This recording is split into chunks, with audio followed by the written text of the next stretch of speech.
Tonight on the High Ground podcast, I'm super excited. We're going to be talking High Republic, all things High Republic. If you aren't aware, this is 200 years before the Phantom Menace, and it's fascinating. It's an awesome time period, and we're going to jump into it and see what's what right here on the High Ground podcast.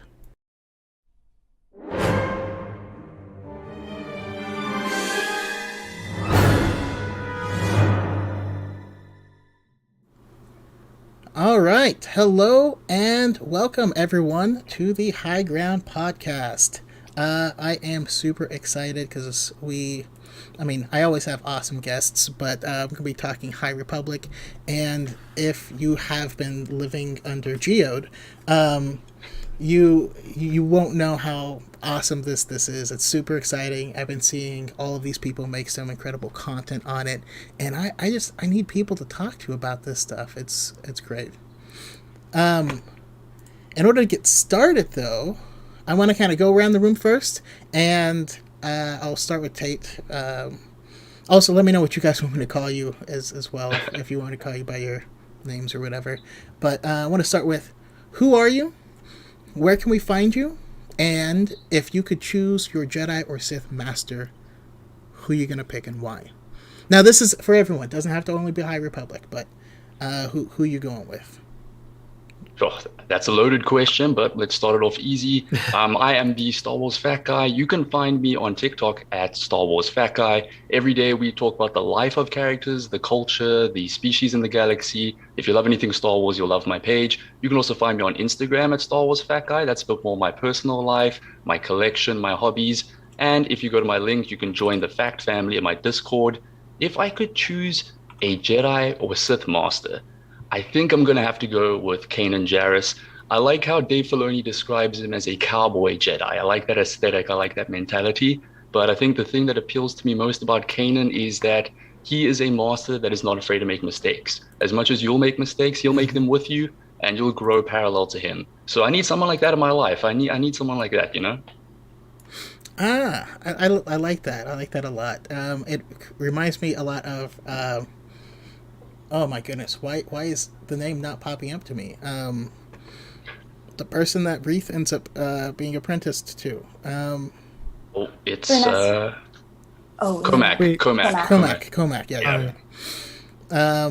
But yeah, we'll go to Pep Element. I am Element 7. You can find me on TikTok and YouTube. _Element 7 _ on TikTok, and on YouTube Element 7.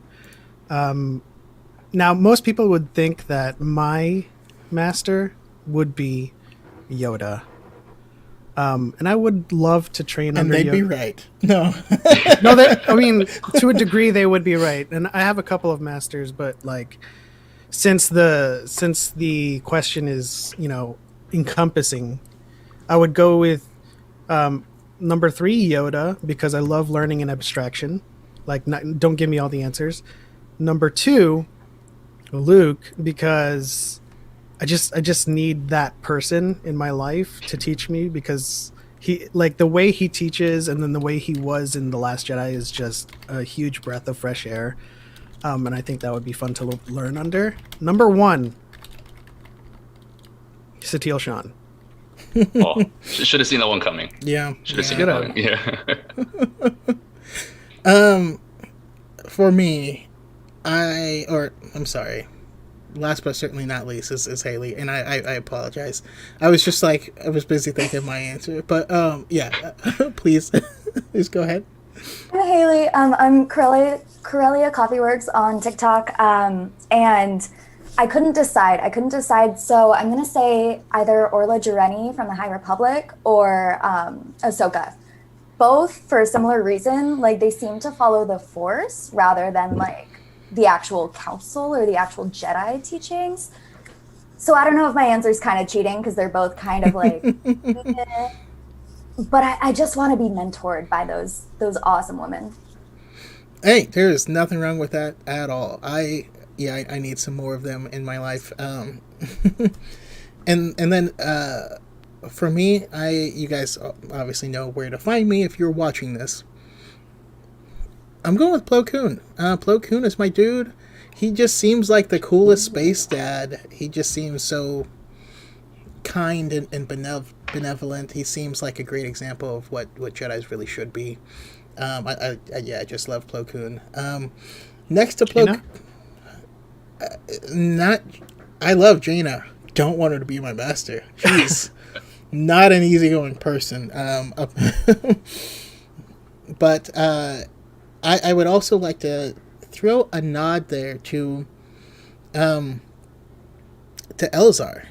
Mann. I think he'd be an interesting master, and he just has a unique way of thinking about things in general. So, those are the people I am going with. But yeah, I want to hear more about you guys, your history with Star Wars books. I want to kind of set up a precedent of who you guys are first. We'll start with Element. So, what's your history with Star Wars books? What's your favorite book, and do you have a favorite era? So like ever since I got into Star Wars with Empire Strikes Back specifically, like that's the one that set me on the path of like world building and fantasy. And ever since I watched that, I wanted to learn more and more about it. And at that time, there wasn't too many books out, but when they started coming out with books, especially like novelizations, I started reading them. But I always felt that books were the best form of Star Wars because, I mean, you love the Star Wars that you get on film where not all of the answers are given to you and it's left to interpretation and you can kind of spin it the way you want. But as someone who is lore heavy and is just obsessed with mythos, I want all the answers. I need all the answers. And so, reading inner monologues, reading prose, just provides a better big picture when it comes to Star Wars. And that's why I started reading the books and especially the comics. My favorite book would have to be Into the Dark right now. Into the Dark. Before that, it was, I believe, Lost Stars, and behind that, Bloodline. But, Claudia Gray never misses. But Into the Dark specifically, because it made me fall in love with a Vintian. I'm not going to say what he is, what people think he is, but he's a Vintian. And my favorite era, I would have to say it's the High Republic right now, for sure. There's a lot of like ideas in my mind about Star Wars that's being flipped on its head because of this era. Mm-hmm. Like how I view the Order, how I view the Jedi, how I view just the Republic as well. A lot of it is just flipped on its head. Yeah, no, I like that a lot. And then real quick, we have a few people in the chat talking about how Reese McNutt wants Darth Jar Jar as his Sith Lord. Sniper Glee is talking about Bastila.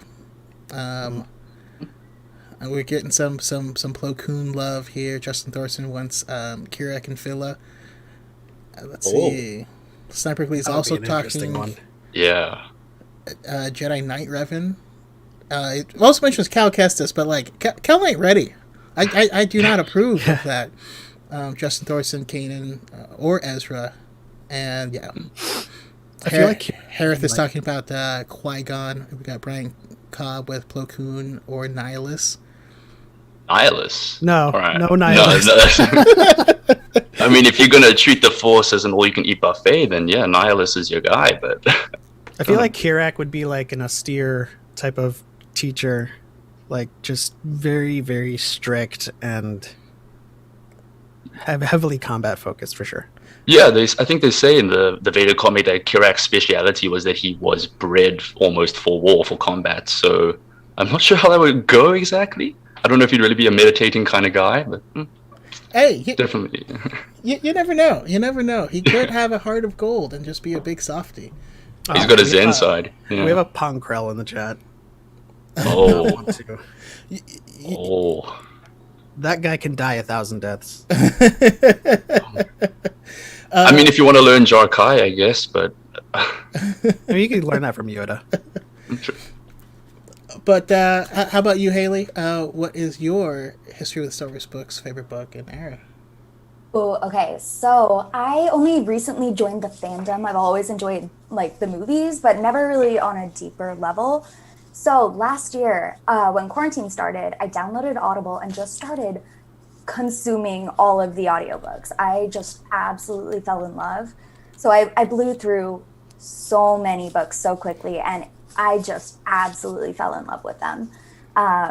So my favorites, which I've listened to probably 4 times in the past year, both the Queen's Shadow and Queen's Peril, I love those books. Padme is my favorite character, and like being able to see more of her and like getting the story we knew, but then from a completely other angle, I just absolutely love it. So I'm going to have you on when we talk Queen's Hope, but that's going to be like a year from now. But When? sorry, Oh, keep that's going. coming out? Oh, I didn't even know that was coming out. Amazing. November. Nice. Let's see. Okay, then it was era and Favorite book and favorite era. book, favorite era. Okay, perfect. So favorite book, The Queen's Shadow, Queen's Peril, and then favorite era. It is so hard for me because each one has great characteristics. Like each one I turn to for a different reason. Absolutely loving High Republic. Their view of the Jedi or their descriptions of the Jedi are just what I have as the Jedi are supposed to be in my head. So I've just absolutely been loving the High Republic. But all of them are great, you know? Yeah. No, you don't. Yeah, that's totally fair. And how about you, Tate? Oh, and by the way, Tate, Midlife Crisis Vader says best wishes. You know, he wanted me to give you best wishes. So such a nice dude. So that's great to hear. I gotta say, I love how we're all kind of coming at Star Wars and the extended media from like a different perspective. So my perspective is really interesting because I'm South African, grew up in South Africa for 21 years, and they don't really have the exposure to like extended media that other countries do. So we would get Star Wars and we get all that kind of stuff, but you wouldn't see Star Wars books on shelves. You wouldn't see Star Wars action figures and stuff. So a lot of my exposure was me like 13, 14 on my phone, 2 a.m. with the sheets over my head on Wikipedia, like reading all this cool stuff. I'm like, whoa, there's a this republic, there's a that republic. And that was really cool for me. But, you know, that was like 2013, 2014. That was really at the kind of like the deep end of Legends, where it was really tough to get into. But when canon came about with the Disney era from 2014 onwards, I was like, I can get into this. I can start fresh. I can jump in. So I read all the books online, which was the only way I could get it. It's still the way I do it. And from then on, it's just been a rabbit hole for me, exploring, taking in everything as like one consuming mass. And like, yes, give me the knowledge. I absolutely love it. And for favorite book, anything that is looked at, touched on, or written by Claudia Gray is like an automatic 10 out of 10. Element said Bloodline. I'm like, yeah, Bloodline. But my favorite would be Leia, Princess of Alderaan. I think I can read that book any day of the week, and I cannot put it down until I'm finished. That or Lost Stars is really great as well, and Bloodline that's like a holy trinity, really, if you think about it. Yeah. Those three are just perfect.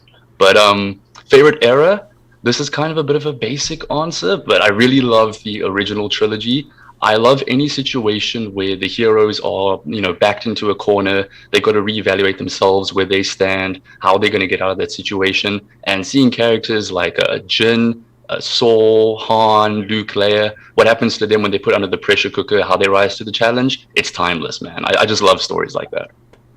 Yeah, absolutely. You know what's funny, because I hear a lot of love for Leia, Princess of Alderaan, and that is my least favorite of Claudia Gray's books. Oh. And so that means that it's only like a 9.8 out of 10.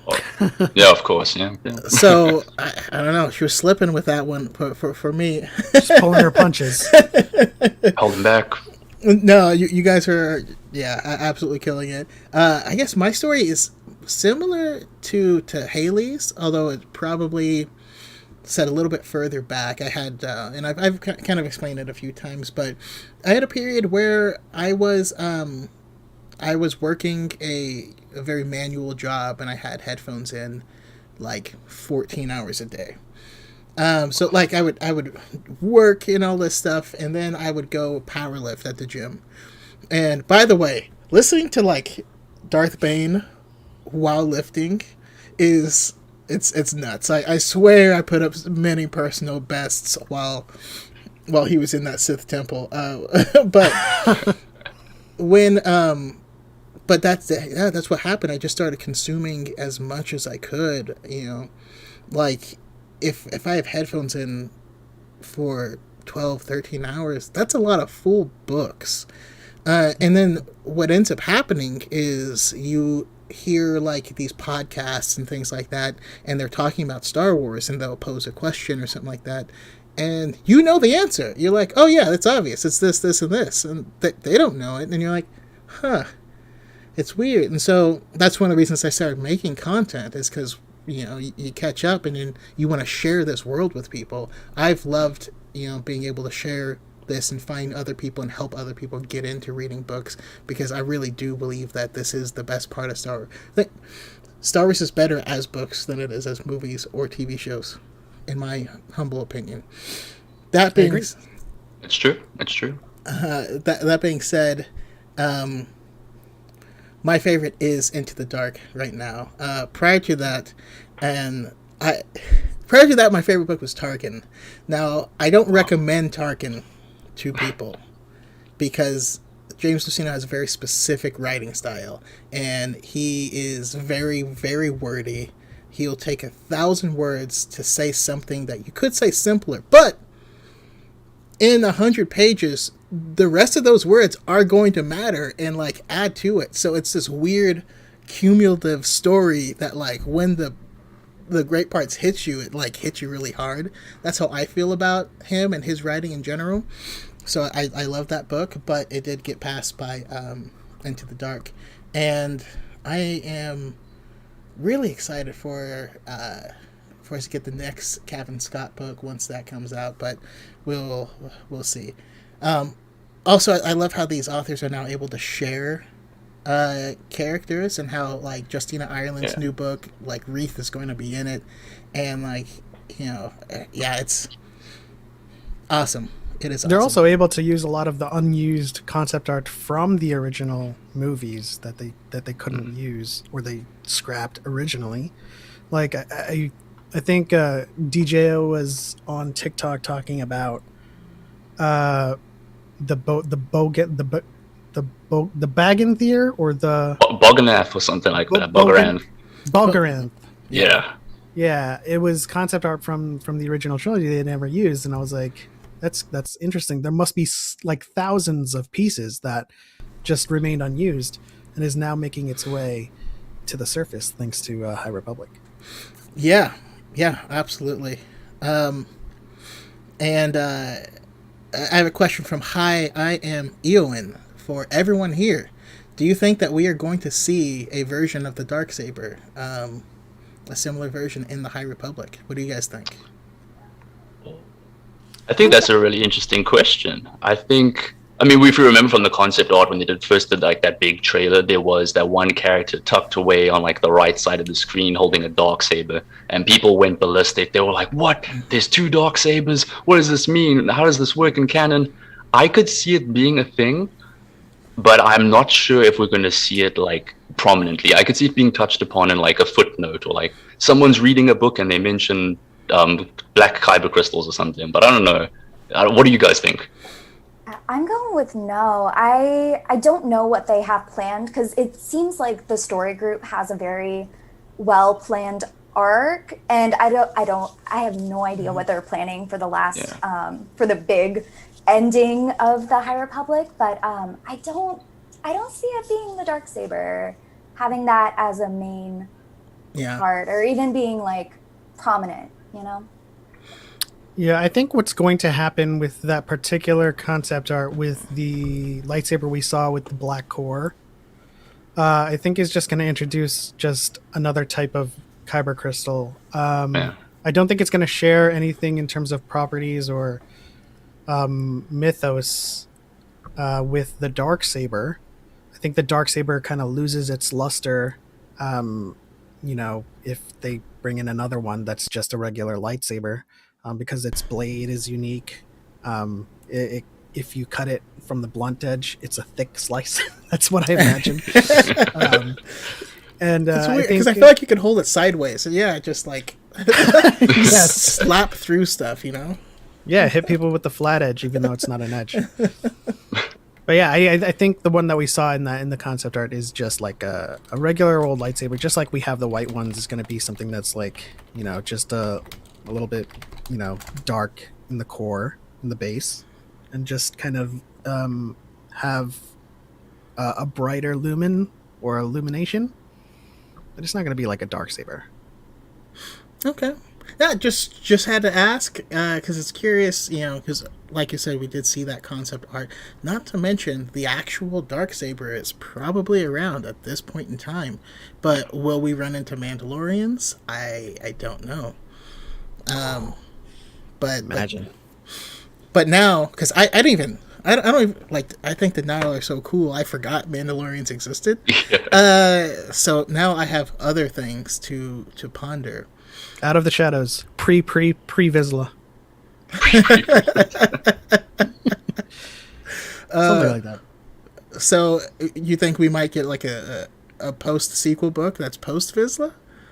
Oh, absolutely, yeah. They're just gonna go down the line forever. I'm here for it. All right. So when you first heard of the High Republic, like what did you think? Where did your guys' minds go? You know, this was talked about as Project Luminous, and you know, we're just like, I don't know what's happening. I can't wait for this reveal. Yeah, when it came out, what were your guys' first thoughts? What did you expect, and did it live up to that expectation? And I'm going to Haley first on that one. Yeah, so I tried not to set too many expectations just because, like, I feel like a new Star Wars fan. Like, I didn't want to, like, have something, you know, that is going to be let down because it's going to be great no matter what it is. I also have nothing to compare it to with, like, the Old Republic. Like, I just expected this, like, you know, luminous, like, this great time in the Republic with this great Jedi Council with, like, I just expected it to be very uplifting and, like, what I wanted out of, like, Star Wars and the politics and Jedi Order of the time. And I totally got that. Like, it is very cool and very, like, hopeful and uplifting. Yeah. Yeah, it just, like, it feels right. It feels like everything it should be, you know, to me. What do you think, Tate? Man, my story with Luminous is going to be the complete opposite of Haley's. Whenever anything comes out or gets announced, I go crazy. I go, like, leak crazy. I want to find everything. I want to know every little detail before it happens. So when they said Luminous, I sat there dumbfounded for so long. I don't know what was going on. I originally thought maybe it was like, a video game or something. Maybe they're trying to do like Jedi Knight, Jedi Academy kind of stuff. And then I remember the day the trailer came out in my Star Wars group chat, someone was like, look at this. And I was just floored. I'm like, I've never been so happy to be wrong in my life. All this concept art, dinosaur robots, how do these new citizens look, different sabers, different Jedi, more aliens. I'm like, this is great. You see the Nile, the Dren gear. I was like, I don't know what this is, but I'm here for the ride. I immediately went to Amazon. I'm like, pre-order. Sorted. I was so blown away. I have a quick question for Haley. Do you keep like a backlog of Audible tokens of like, oh no, I can't use this one because I only have one right now, and if they announce something, I can't immediately pre-order it? Yeah, no, my wish list is so long because I have my mind set that I'm going to get that one next, and I just, you know, hope. I love it. How about you, Element? What were you thinking? When I first heard the announcement for Project Luminous, the only thing I could think of was the light side. And I knew that anything dealing with the light in terms of the Force is going to mean that it's going to be a prosperous time. And then they announced the High Republic, and I was absolutely, like, spot on. And I was like, yep, this is it. And they were talking about it being the golden age of Jedi. And I was like, Yes, keep it coming. And so, like, what I was expecting was, of course, kind of like this Arthurian type of age of Jedi, where it was like the Round Table, and all the knights were present, and the whole galaxy was just filled with Jedi, off doing small things but consequential things. Yeah, I was largely right. On the money, yeah. But the one thing that I didn't get right was what I would end up thinking about the Jedi Order, right? Because, like, I was thinking, yeah, it's going to be the golden age of Jedi. They're going to be off doing some amazing things, but, like, you know, it has made me rethink what I thought about the Order themselves, given the context that they are working with the Republic instead of for the Republic, and then these individual Jedi. I did not think or expect that I was going to love so many of these individual Jedi, given how many there are. You know, you read Light of the Jedi, and like in the first 8 chapters, when you hear Avar Kriss say, you know, we're here to help, like, oh, okay, I love Avar, and then 20 more Jedi is introduced in the next couple of chapters. You're like, wait, who is the Wookiee, who is the Rodian, and who is this guy, and who's the Twi'lek? And then after you get done with that book, you're just like, I love like at least 8 of these people already, and I have already lost 4 of them. And I didn't expect this era or the High Republic to be so real, so consequential, and as impactful as it is today.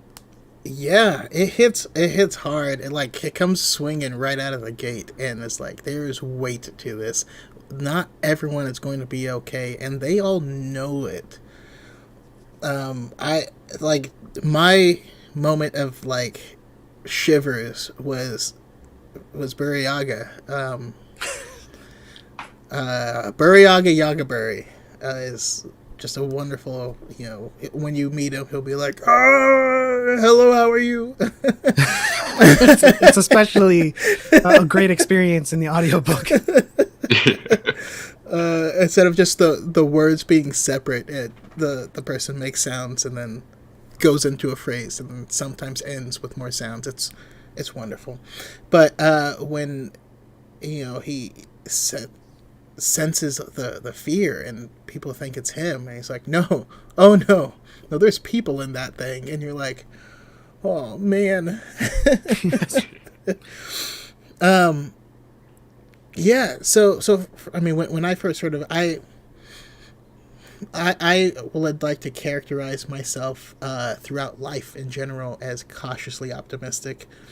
Like it got announced, and I was like, okay, is this Diet Old Republic? Like what is this like? Did the fan base scare them away from doing Old Republic material, so they're gonna do something different? And is it going to be good? I don't know. And then I saw, and Claudia Gray's involved. I was like, oh, okay, all right, I'm in. Sorted, yeah. Yes. See you sorted. Okay, cool beans. No, when they announced the people that were involved in the project, it became very clear to me that, yeah, this is going to be good. It's going to be enjoyable. But we'll just wait and see.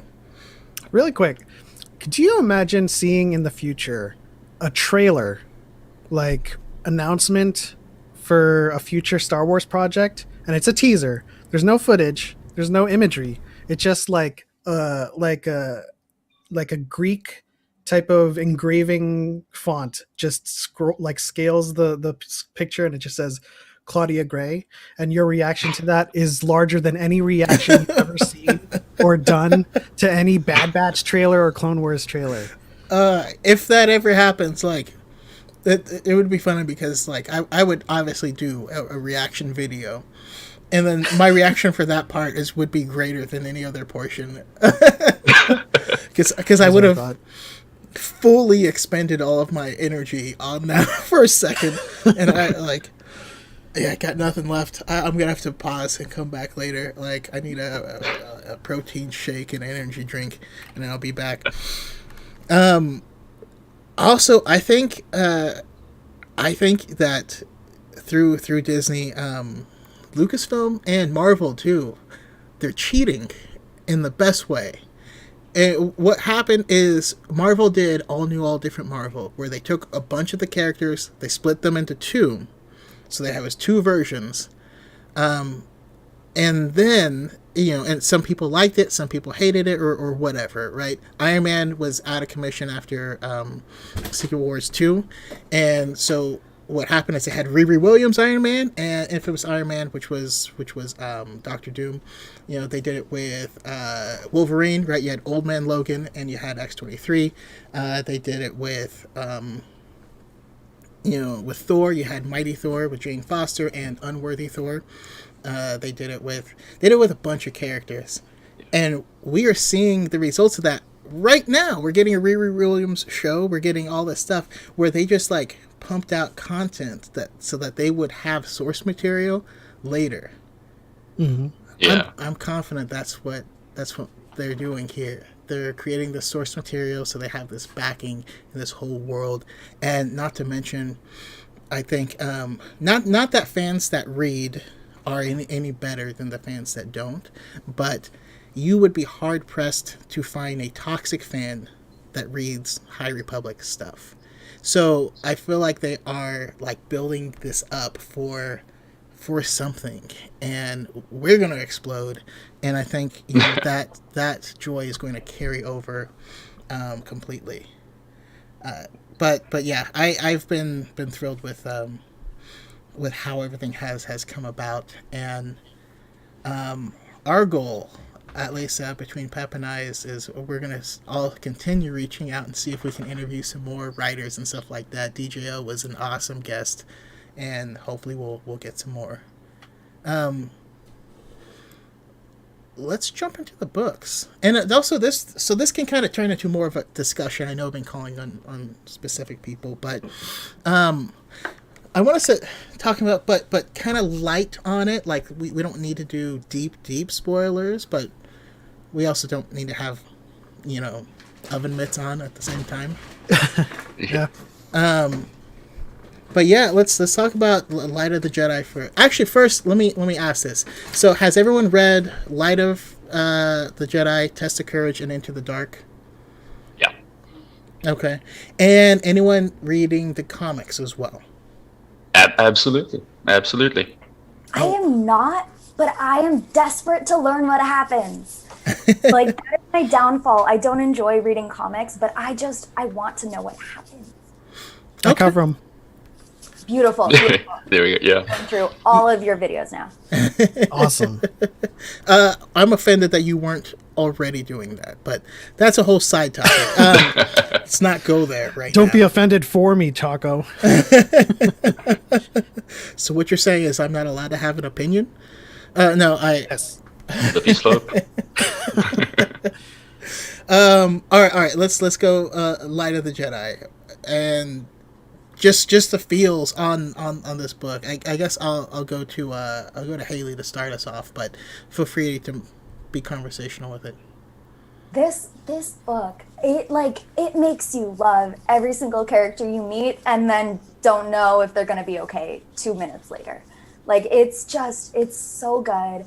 I had a little bit of a hard time listening to it because you just meet so many people right from the start, and then like they're talking about like what's it called? What's the word? Never mind. Hyperspace Disaster. Yeah. Oh my gosh. Every aspect of this book was so much fun, and it set such a different tone than everything else we've had so far. So this was the first book that came out, so it just set us off on the absolute right track. And the Legacy Run disaster was like such a great and unique problem. Like, I imagine something could happen like that anytime in the galaxy, but it was so great to hear how these Jedi and this Republic that actually work together and, aren't hiding things from each other, how they handle it. And I think like the enemies are awesome.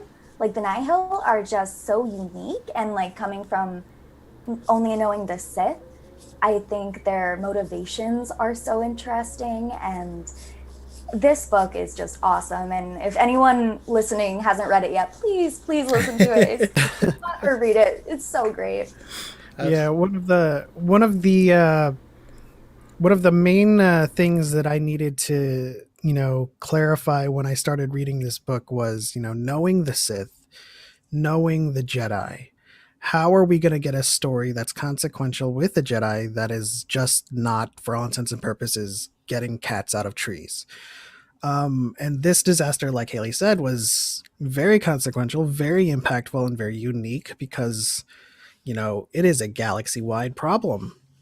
And we get a lot of interesting and unique displays of the Force and creative ways of using it to kind of save people.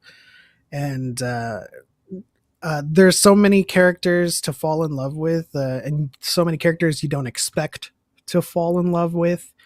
Porter Engle, shout out to Porter Engle, Blade of Bardata. I like to think of him as the Egg Master General. Yeah. But like with the Nile, they also presented a very creative problem, and it's something that I was kind of really honed in on when they introduced them in the book, because again, I was going into this with like, how are the Jedi going to fight a foe that is not the Sith, and how are they going to present themselves that is not, firefighters getting cats out of trees? And the Nile ended up being rather challenging, just in modus and all kinds of like practice. And you meet the leader of this group, and you think one thing, and then by the end you're like, this guy is a completely different beast. And then your mind starts to wander, and you start to theory craft and think about who everyone is, including Marchion Ro. And it's just a great tastemaker for High Republic, this book. Yeah, absolutely. Like, I'm not gonna lie. Because Element turned me on, they released the first 8 chapters early, so you could read them online. Yeah. And my goodness, I've actually taken to you have the situation where they're on a ship that is likely going to explode soon, and they're trying to rescue people and stuff. And so I've taken to end some of my like chats and stuff with saying, "We are all that," and then cut out. But this book hits you with stakes just right off the bat, and it makes you love people and not know if those people are going to still be around. I think that's the greatest start from anything that this book could do. And I also had that question: are we going to be interested in this? There's no Sith for them to fight, and if they run into the Sith, then the Sith are going to win because they stay secret, right? How is this going to be interesting? Until you think about it and realize we've never seen Jedi doing what they're supposed to be doing. Like, in all of Star Wars, we see them at war. It's wartime Jedi. I mean, it's Star Wars, right? Yeah. Old Republic, which I love myself, but it's a big war. It is. It's a big giant war with Jedi and Sith. This is Jedi doing what they're supposed to be doing, being true heroes, taking care of people, and also I did not know whether or not I was going to like Marchion Ro. Because there was some hype that they were setting up of like this. He's not like a Grand Master type of person, but he's a really interesting villain. And then like I started the book and I was like, this guy, he's like a sniveling little weasel. Yes. So I keep my head down. Like I try not to read too much like side information about it before I actually consume the content. And once I heard that he was supposed to be the main villain, I was partway through the book. And I was like, really? Like, I really like this character. How's this gonna turn out? And oh boy, does it. Absolutely. It's such an interesting angle to take someone that you've been marketing as the main villain of your new era. I mean, I won't get too deep into spoilers, but when we first see him within the Nile, he's kind of like an underdog figure, almost the way he's written and portrayed. And then by the time you get to the end of the book, the script has been flipped, and you're like, okay, this dude means business. I remember I was reading it in little segments, which is how I like to do it. And Element's video came out, and he was going hype about Martian, and I'm like, I don't know, man, I'm not really feeling it yet. And then I got to, I think it was like chapter 27 or something. I'm like, oh, all right, okay, now I'm in. Yeah, it's a great book. I think everyone should read it, and more importantly, I think this is another great entry point to people who, because it's daunting joining a fandom. Before I started reading, I had to spend hours on Wikipedia, like, Yeah. and I still did it wrong. With the expanded universe, I started too far in the future, and there was references. I think the Joiner Nest was like the first trilogy I started with. There's so much that came before then. Like, I went from Heir to the Empire to Joiner Nest, and it was like, people are dead, like they're referring to, they're all sad, like Luke fell in love with a computer and then downloaded it into a person. Sorry, Callista is super weird and awkward. Yeah. And I'm not a fan, but what I love the most about this book also is, like, as you mentioned, the stakes and stuff, and how real it was going to be, but the way they kind of built that up, like in the first 8 chapters, you learn about Hedekasset and the Legacy Run, and you're kind of, and I won't go into spoilers, but I'll just point to how it has built up these stakes, because like you learn about her and then her crew and the passengers, and then this disaster happens where, you know, you think that things are going to be okay because she's like a great pilot, and then she's doing everything she can, and then like you find out that it's just over. Yeah. And so the disaster happens, and you're like, okay, I thought I was going to get a little bit more with this character. And then the Jedi come and they start saving people, and then you start reading more and more. This person falls, another person dies, and it's just more and more people are like being loosed as quickly as they are being introduced. And the further and further you get into the book, it just built this build up of like, no one is safe. It's kind of like almost like a diet Game of Thrones realization when you're reading this book. And then when you get to the Battle of Kurt, that's just like, oh my goodness. Yeah. I think touching on something that Shoko said earlier about laying the blueprints for the future and whatnot, did anyone else get the impression that the High Republic, specifically the Light of the Jedi, is written in a very cinematic way almost? I read it, so I didn't listen to it, so I didn't get the music and whatnot. But especially part 1 with the Hetzel crisis, it's written in a way that you can really like close your eyes. You can imagine everything happening, playing out in front of you, jumping from the different perspectives. I could see this as a really easy to adapt Disney Plus series. For sure. It reads almost like a script in a sense. And like you said, with all the characters coming in one by one, and then someone gets picked off, and you're like, wait, I just got to know you. I thought we were friends.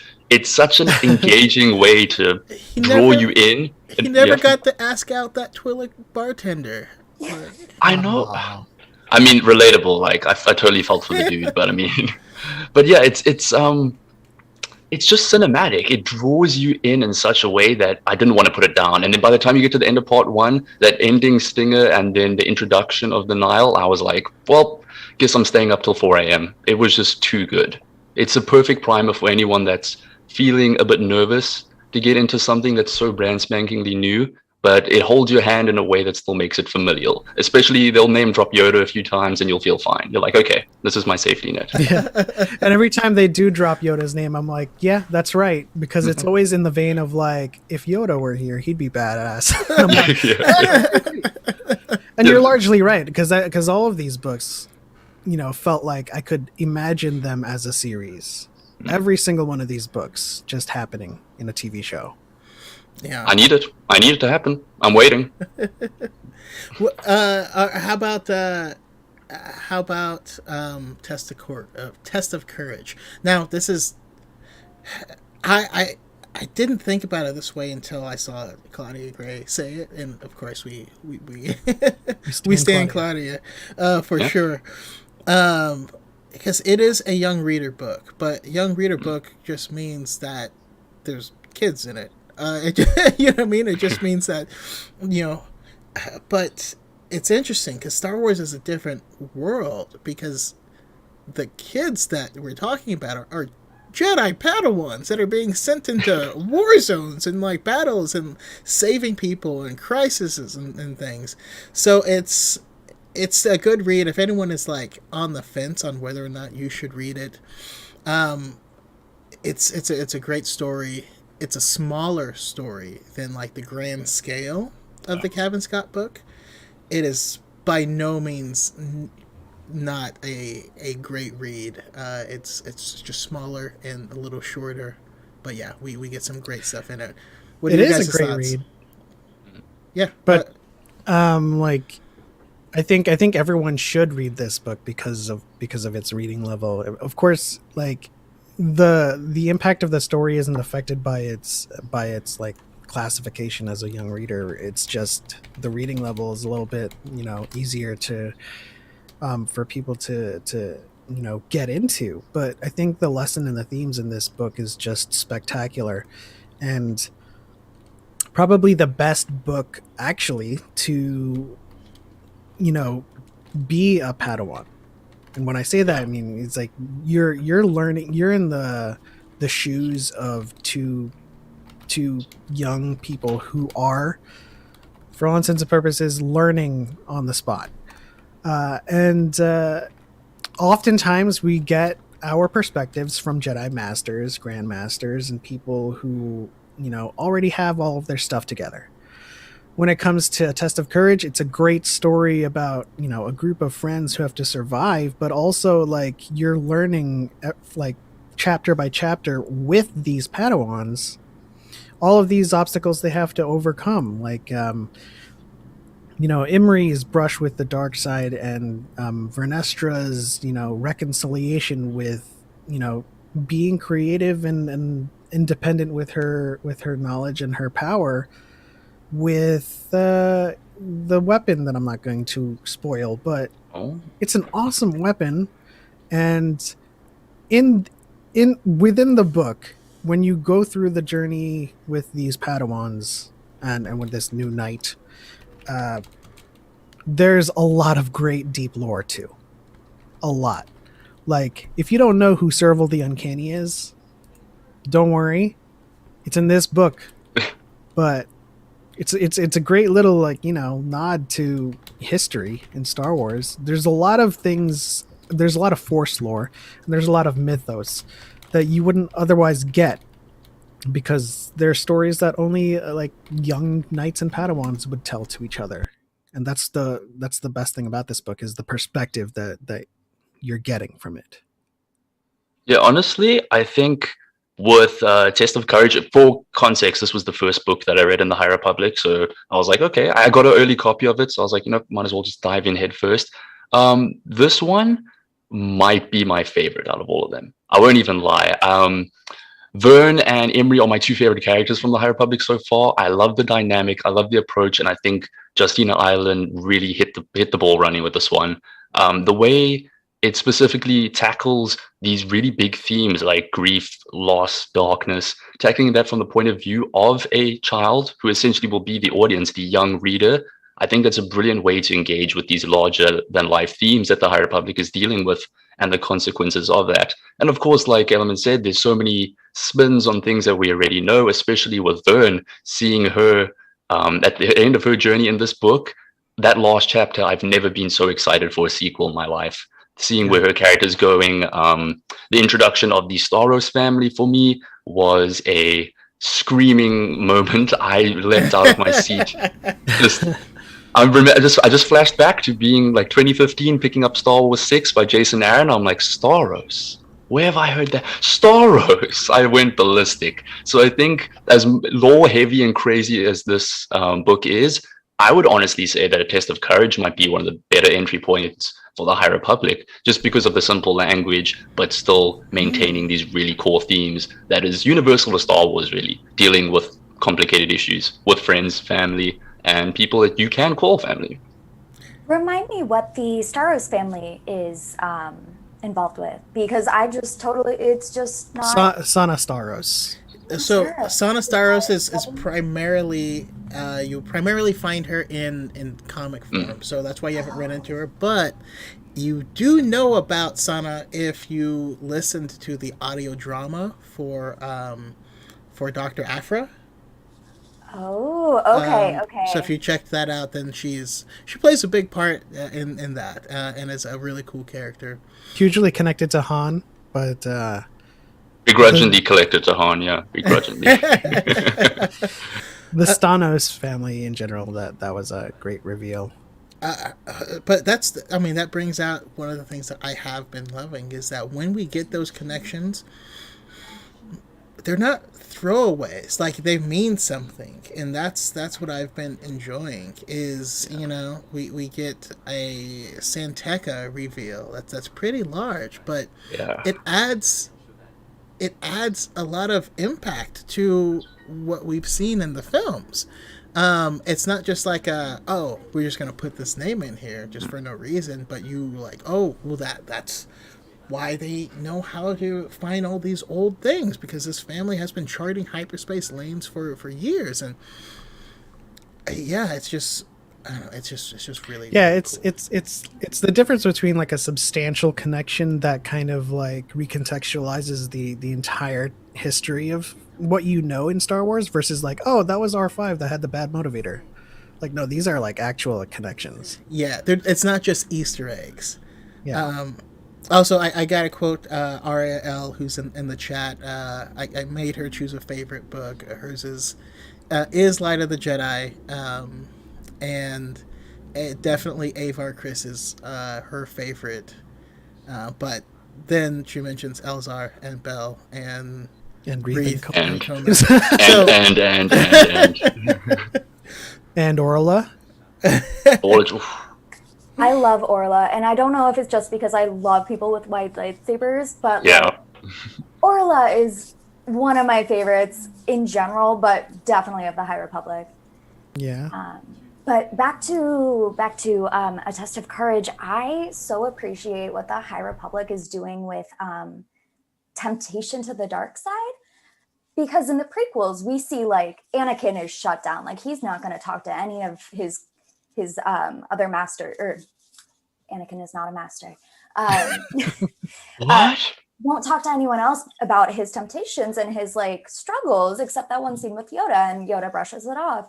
Whereas the High Republic is very much not understanding of it, but like will give people the grace to come back and like work with themselves. And I think the bit with Emery is very nice, and I really like how the Jedi are framed differently. Yeah. One of my favorite quotes in Force lore about the dark side and its corruption comes from A Test of Courage, which is the path to the dark side is a deliberate one, and it is not a series of bad days. Yes. So you have to choose to go down it. And once you choose, it's like downhill, right? You can't be gray. So. Were you drinking? I'm sorry. I had to do a camera shot. Yeah. Be gray. No, I love it. I love it. What's up, Connor? I always gotta shout out Connor because he is just the best dude. And we also have a cat popping in. Yeah. Which is cool. I mean, my puppers normally at some point makes an appearance, so we may see Suki at some point in time as well. So if you guys have pets, feel free to bring them on. All right, so let's move forward. We have Into the Dark. Yes. Yes. Yeah. The answer is yes. Yeah. Yes. Yes, I am so excited to restart it because I took about a month break in the middle because I was moving and I was like listening while moving and then I just completely stopped listening. And then I picked it back up to finish and it just absolutely grabbed me and I wanted to restart it immediately, but I had just downloaded Dark Disciple. So Ooh. next up, I am so excited to reread Into the Dark because But you finished it, right? yeah, oh yeah, oh Okay. yeah, so good. You know a Ooh. book is good when you are excited to reread it, and that does and that does has happened to me with all of the High Republic books. Where as soon as I finish it, I'm like, let's run it back. Let's run it back. No. This introduced like a bunch of really cool and interesting concepts.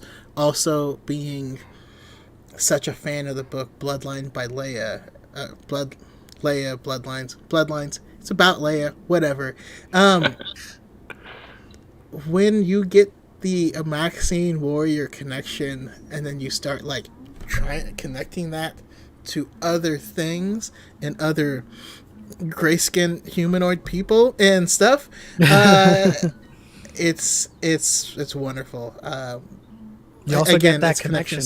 that means something. Go ahead. You also get that connection in The Rise of Kylo Ren.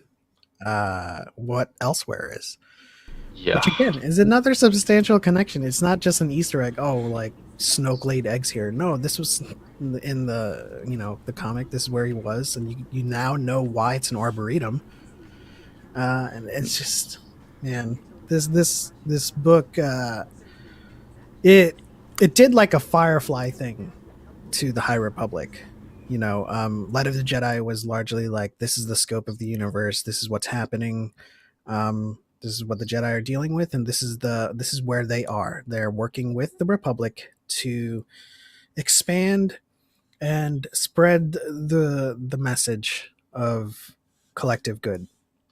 And Into the Dark, we kind of like we shrink it down. We minimize the scope to like a Firefly type of ragtag group of people who you, of course, fall in love with because Claudia Gray, right? Yeah. Huh?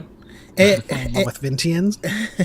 I want to see more Vintians. So do I. And I love one of the things is because of the nature of the book. Sometimes things, especially like I had mentioned before, they get kind of grouped in with this like YA category. But as Fern expertly puts it, YA, young reader, middle grade, they're not really genres.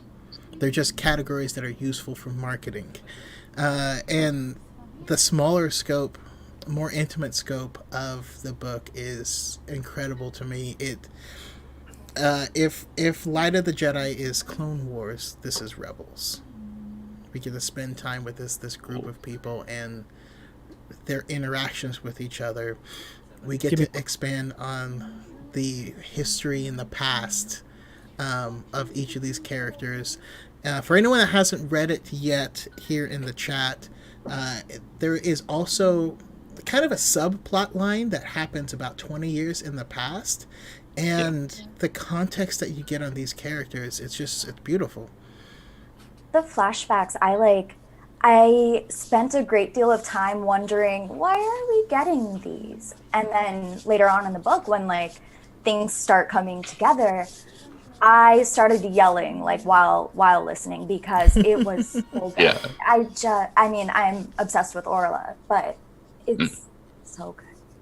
I just needed my prop so I could do a shout out to Fern. Read this book. Read this book. Read this book. Read this book. Yeah, no, she really nailed it with that. Anything else jump out at you guys about the book? And again, we are kind of being light on the spoilers, but we can kind of bring out how the crew of the vessel, what people, they are. If someone has their shirt open all the way down to like their belly button and they're already high on spice when they meet them for the first time, you're like, what is this? But not only that, but this concept of perspective, where the Jedi, or specifically Reith, is like, oh, you guys live out there on the frontier in like the wildlands or whatever, and they're like, well, that's just home for us. Like, you guys live here. Like, don't think of us as that. That's just your perspective. Like, I don't want to be here because outside feels like inside. It's super weird. And some of these larger concepts are just really great in this era. Yeah, I mean, agreed. It's just first of all, I'm happy to confirm, or at least know, that Claudia Gray based Leox on Matthew McConaughey. Oh, really? Yes. Yeah. Oh, it makes total sense now. Yeah, that makes total sense. You can picture him in the captain's chair going, all right, all right, all right. I mean, you know what that is? That's just a booking to say, hey, Matthew McConaughey, you have job security in 5 years' time when we adapt Into the Dark into a Disney Plus miniseries. You got a job lined up. I want to spend so much more time with all the characters in that book. Mostly the vessel, like all of the members of the vessel are just great. And then Reith, I think we needed a Jedi like Reith because we got a lot of sword fighting in the rest of Star Wars. It was really refreshing to see someone who just wants to sit down and read his books. Yeah. Also, there's Reith is less the main character of this book is less force sensitive than most other Jedi that we run into, so he's gonna have a harder time with a lot of these things, and it's funny, like everyone else essentially gets brain blasted, and like he's like, oh, I'm okay, and I'm like, but that's kind of a cool thing as well. I also want to shout out Connor in the chat, who says, I also love Vernestra Rowe. And there we go. Vern is great. Vern and Fern. I mean, I put Fern ahead of Vern, but it's pretty Fern close. And Vern. Yeah. I mean, you know what I mean, Vern? No, old reference. All right. I do also, wanna Fern says, flex. read this book. I do want to flex. I'm the only one with a High Republic Jedi badge. I've got to get myself one, clearly. I think I'm missing out there. You rocking all that merch. No one apparently knew about the event that would grab you one of these. Yeah. Jealous. I'm jealous. Can I add quickly for I was in the middle of the a sake debate. of... Oh yeah, that's true. Go ahead, Tate. For the sake of just like breaking down Into the Dark, I know it's not really like a core theme of the book, but can we talk about how this book had horror elements to it? Elements in a Star Wars book. Like, I think if you had to tell someone, yeah, we got a horror Star Wars story, they'd look at you funny. They'd be like, Star Wars isn't about horror. But you've got this insanely creepy space station, this terrarium in the middle of it, all these weird statues, and it's got like an H.R. Geiger kind of feel, like an alien feel, walking around in this abandoned like space station. I just love that. That's what really sunk me in. You can have the wacky crew, you can have the wacky cast, but that setting is what makes it the cherry on top. That's what brings the book to life for me. Yeah, Absolutely. It was like a campy horror too, right? Because like Yeah. you were introduced to the Drenger, and then the first thing you hear is our meat, fresh meat. Yeah, exactly. It's like it's like a Goosebumps book, you know what I mean? Where it's like these really scary villains, but they're all saying like flesh, meat. Yeah. Also, I don't know what's going on. Your video has frozen, at least for me. Oh, has it? Let's fix that, shall we? Right. Just wanted to call it out. It's all good, man. All good. Hey. All right. So then the next question is, do you recommend these books? Which I feel like I know the answer, but the question is, to whom? To whom? You're a book salesman. What's your pitch? And who's your target demographic? Wow. You don't know anything about Star Wars. No prior knowledge. This is the book for you. So are you saying to offer it to anyone who's walking? Yes. Okay. That's it. I mean, like if you don't have any prior knowledge, you've never gotten into the books before, you don't read the comics, and you want to get into books. Normally, I would ask you what is your favorite time period, and then recommend. But Yeah. as of late, a lot of people are asking the question, and I'm just like Flight of the Jedi, or either of these books really would serve as a great kind of appetizer for the High Republic. But I think the High Republic serves as a hard entry point for Star Wars books, just because you don't need to know, like the connections they're making aren't, they're not dependent on you knowing about them, but they're awesome if you know about them. But and that's the thing, like if you start in the original, if you start in the sequels, if you start in any other time period and they do make connections, you don't know about it, then it's kind of like loses its luster almost. But in this one, it's making a connection to the future, so it's not as consequential to know about these connections. And so, like, reading about new characters, a new story, a new timeline that no one knows about, including us, like, the lore guys on TikTok, like, before we read the book, you knew as much as we did about the High Republic. So if you keep up with the High Republic stuff, we're on a level playing field, and you don't the barrier of entry for the High Republic is severely low. It's 0. Yeah. I mean, that's a really good point, honestly, that it's like people say all the time, everyone's Star Wars is their first Star Wars. So if this is the era that you're ready to get into, you can jump in with us and go along for the ride. I would honestly be really interested in seeing this from the perspective of someone who has never gotten into Star Wars, like no films, no show, and that this is their first Star Wars. I would like to see that journey and how it reflects on the rest of the saga and whatnot. But honestly, from my perspective, who would I recommend these books to? I would recommend it to two groups of people. I would recommend it to, of course, anyone who loves Star Wars, but specifically if you like the prequel era and you like the Old Republic. Because to me, the High Republic is just a marriage of those two. You get all the insane, crazy action and stories that come with the expanded universe and the Old Republic, but you also get that kind of background aesthetic of the Jedi Knights, the Order, where they stand, how they do it. If that's what interests you, then this is for you. But as well, if you like an original trilogy person, you like rogues and smugglers and devious characters, this will also be for you. And if you like the sequel trilogy where there's really rich and complex themes associated with those characters, then this is going to be for you. It's really for everyone.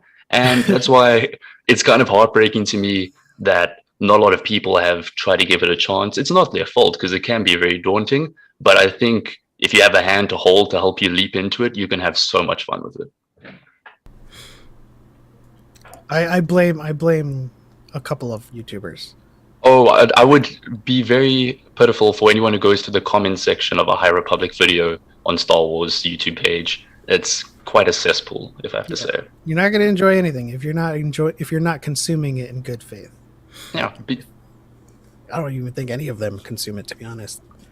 No, they just look at the pictures and go, this isn't Old Republic, this isn't this, but it's something so much, like, it's so more accessible for anyone to get into something new. You don't want to do a carbon copy of the Old Republic. That's why you have the High Republic. Old Republic is still there. Anything before the prequels is the Old Republic, because that's the Old Republic, the Old Order. But yeah, again, High Republic is for anyone who loves Star Wars, and there's something for everyone. We've got a manga coming out in June, Edge of Balance. We have a straight-to-graphic novel coming out in June as well, Monster at Temple Peak. We have our human stories, our personal stories. Hopefully we'll get some pilot stories down the line for those guys. So yeah, again, for anyone, really. And we got an audiobook specific announcement of a Lorna D book. So I screamed. I literally screamed. Kavan Scott, man. SJW propaganda, Justin says. I saw a video about the High Republic. It was reacting to the Buryaga Agaburi character profile video. So they didn't read the books. They didn't know about the story of the character. They just reacted to that video. And for some reason, this is probably elitist of me to say, but if you don't know about Roshir trees and Wookiees, don't make a video complaining about a Wookiee that has a wooden hilt, because it makes sense. Wait, It's not people something to complained be. about that? It was Yeah. this video that was complaining about it. He's like, why does this Wookiee have a wooden hilt? That's so SJW. And I'm just like, watch Clone Wars. Gunky has a wooden Watch, hilt. watch Star Wars. Well, Just in general. and that's what you were saying with watching these things in good faith, because again, I recommend it to everyone, and I think there's a case for anyone to be interested in it. Are you not a fan of the sequels? Then start here. It's a wildly different, it's the exact opposite world as the sequels. How do you feel about Qui-Gon Jinn? Read this. Are you a big fan of Anakin? Do you think that the Jedi failed him? You want to see what the Jedi should have been doing? Read this. Yeah. And it's awesome. But yeah, like you said, there are. I mean, I saw one that was like, this is obviously terrible because Wookiees don't have last names. And you're like, What? You're reaching. You're Don't know reaching where that with your came criticism. Man. So that's the whole thing that you've brought up where with Element is like, if you're going to go into it with good faith, you're either going to go into the story going, oh wow, that's a new bit of lore, Wookiees do have last names, I wonder what Chewbacca's last name is, or you can go into it and be negative about it. Again, it's the approach. Are you going to go in with a light side mentality or a dark side mentality? Yeah, being obstinate about names. Imagine that. Star Wars fans and surnames, huh? Never. Like, he wasn't just Han until some dude recruiter was just like, Solo. And that's it. No one's saying he's not a Solo. Where are his papers? yeah, it's weird. But okay, I want to hit a couple times because I mean, you guys are just awesome to talk to, but there are more things down the line that I really want to hit. Real quick though, lightning round. What are your thoughts on the galaxy at this time, the Jedi at this time, the Drengir, and the Nile? I'll go first. The galaxy at this time is really interesting because, again, the Outer Rim territories is what is like the expansionary region at this time. So like this is the frontier, whereas in the Star Wars that we know, the Outer Rim is just the Outer Rim, and then the unknown regions is where it's unknown. But in this time, it's really interesting to see how like places like Tatooine, who we're typically familiar with, is unfamiliar in this time. There's so many worlds that are the frontier. The High Republic Jedi, amazing. It's so awesome to learn that so many things about the Jedi that were often left to speculation leading up to this era, like celibacy. Like they have a clear answer for you now.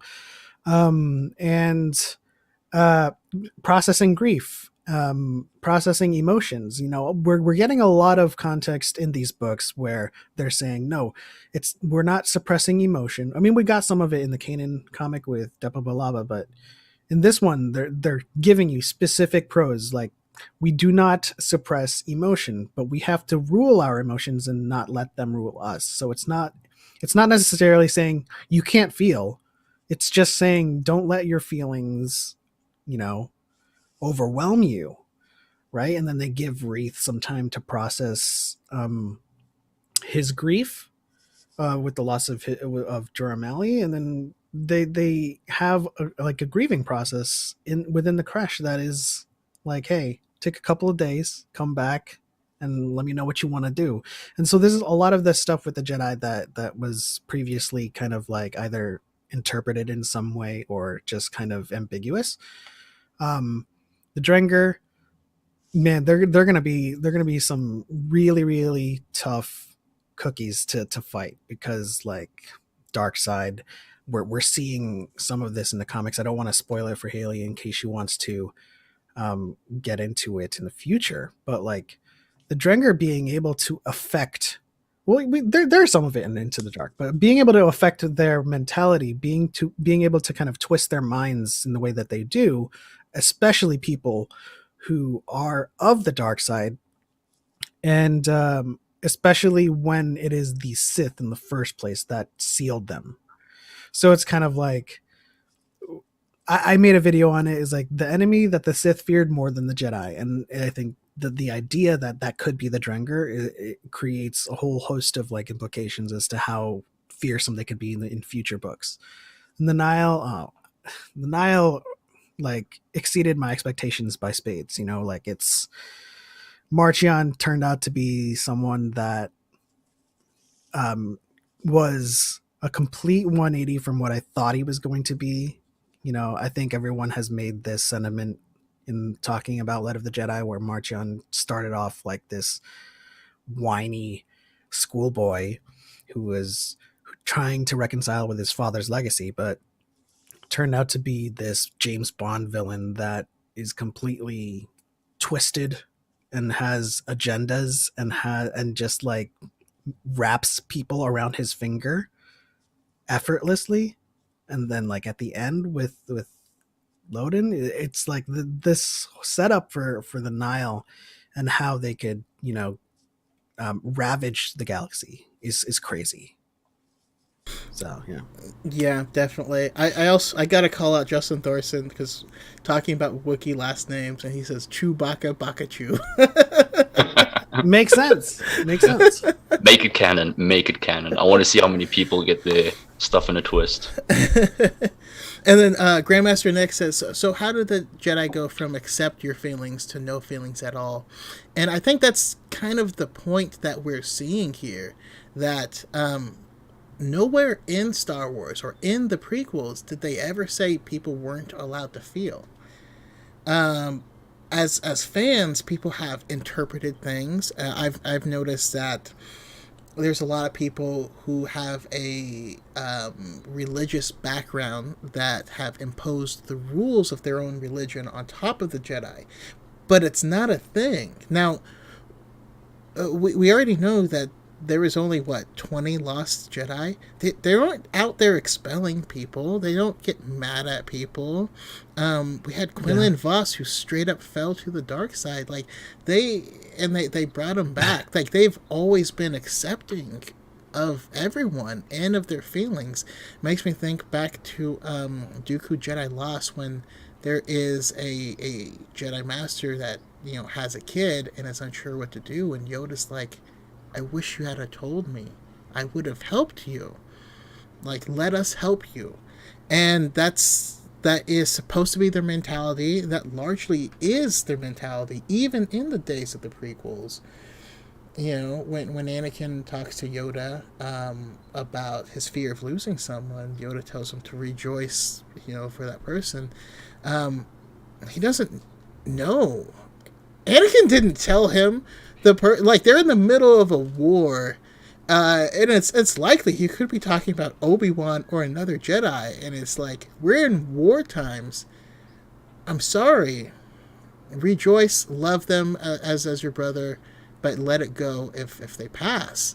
And I actually think that's a great message if you don't know who he's talking about, which Yoda didn't. Yeah. I love how this era is contextualizing those things, because I think one of the disconnects between fans and the sequel trilogies or this era or a lot of Star Wars things in general is we didn't get enough content before, and so people's headcanon could run amok, and then something happens that your headcanon doesn't agree with, but it's Star Wars, it's part of Star Wars. It's always been part of Star Wars. They have the same group of people at Lucasfilm who are keeping the holocron and making sure this stuff is how it's supposed to be. It's not that Disney doesn't know what they're doing. This was Lucasfilm's story group's choice, and it's the same exact story group that's always been there.